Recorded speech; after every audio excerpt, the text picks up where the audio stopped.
It kind of happened without me even thinking. I shouldn't say that. I mean, I was always active in the church. A member of the ladies' club forever, served on almost every office except secretary. I like people. I like to be with people. I am not good alone, but I don't mind sometimes.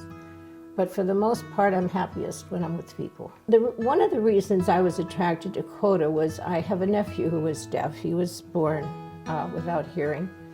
And that was one of their missions, was to help the deaf and the hard of hearing. Through the years it evolved and it became disadvantaged women and children. Single mothers, we helped with one of the housing for battered women that was put together maybe 20, 25 years ago. We worked with Lazarus House, we worked with Project Home Again, we worked with Communities Together, an after-school program in Lawrence for children. One of my dear friends from church, she and I had worked on a editing of an ethnic cookbook that our church has. And it was a lot of work, but we got along very well. We were good friends. And so I thanked her because she wasn't a member of the club at the time. And one day after church, she said, "Okay, I did you a favor, it's your turn." I said, "What?"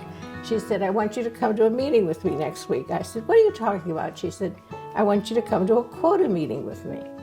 I served as treasurer, I served as vice president, I served as president, I served as co-president. I worked on committees, I worked on the service committee. I think this year will be 30 years that I've been a member. So it helped me grow. I mean, it challenged me in ways I never thought I would be challenged. It lets you find things in you that you don't think you have. This was a young girl, her name was Emily. She had many problems, health problems, but was the sweetest child. She had a hearing problem. And this is going back to why I like working with the hard of hearing and the deaf. This is Joel Rubin. We worked with him a lot in the early years because when we would get a request for help for hearing aid, we would go through him. My friend asked her what it meant to her, and she said, "So I can hear my teacher at school even if she is not facing me." So it was things like that that really touched me. It's just knowing that at the end of the day, you have at least helped one person.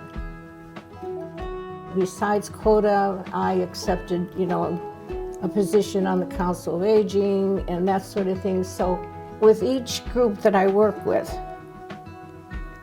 it has broadened me and given me more things to think about and more people to think about. I think if anybody is thinking of volunteering, they should really just go for it. If somebody asks you to serve on a committee, give it a chance. I have enjoyed it, and I hope that I have had something to offer to all of these groups that I belong to, because they certainly have given back to me.